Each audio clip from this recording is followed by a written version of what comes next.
સુરત જિલ્લા એલસીબી વધુ એક સફળતા મળી કરોડો રૂપિયાના કેમિકલ ચોરીના નેટવર્કનો પર્દાફાશ થયો છે। માંગરોળના કોસંબા નજીક હોટલના પાર્કિંગમાં ચાલી રહ્યું હતું કૌભાંડ। કેમિકલ ચોરી વેચાણનું આ કૌભાંડ ચાલતું હતું। સ્ટાયરન મોનોમર નામના કેમિકલની કરાતી હતી ચોરી। 14 કેરબા અને 4 ટેન્કર સહિતની પાઇપ કરવામાં આવી જપ્ત।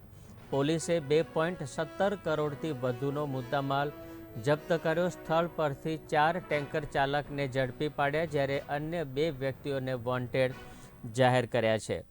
નોંધનીય છે કે કેમિકલ ચોરી વેચાણનું એક કૌભાંડ ઝડપી પાડવામાં આવ્યું છે। સુરત જિલ્લા એલસીબીને સફળતા મળી છે। કરોડો રૂપિયાના કેમિકલ ચોરીના નેટવર્કનો પર્દાફાશ કરવામાં આવ્યો છે। માંગરોળના કોસંબા નજીક હોટલના પાર્કિંગમાં સમગ્ર કૌભાંડ ચાલી રહ્યું હતું। કેમિકલ ચોરી અને તેનું વેચાણ કરવાનું આ કૌભાંડ ચાલતું હતું, ત્યારે સ્ટાયરન મોનોમર નામના કેમિકલની મોટી ચોરી કરાતી હતી। 14 કેરબા અને 2 ટેન્કર સહિત પાઇપ કરવામાં આવી જપ્ત। પોલીસે 2.17 કરોડથી વધુનો મુદ્દામાલ જપ્ત કર્યો। સ્થળ પરથી 4 ટેન્કર ચાલક અને 2 વોન્ટેડ લોકોને જાહેર કર્યા।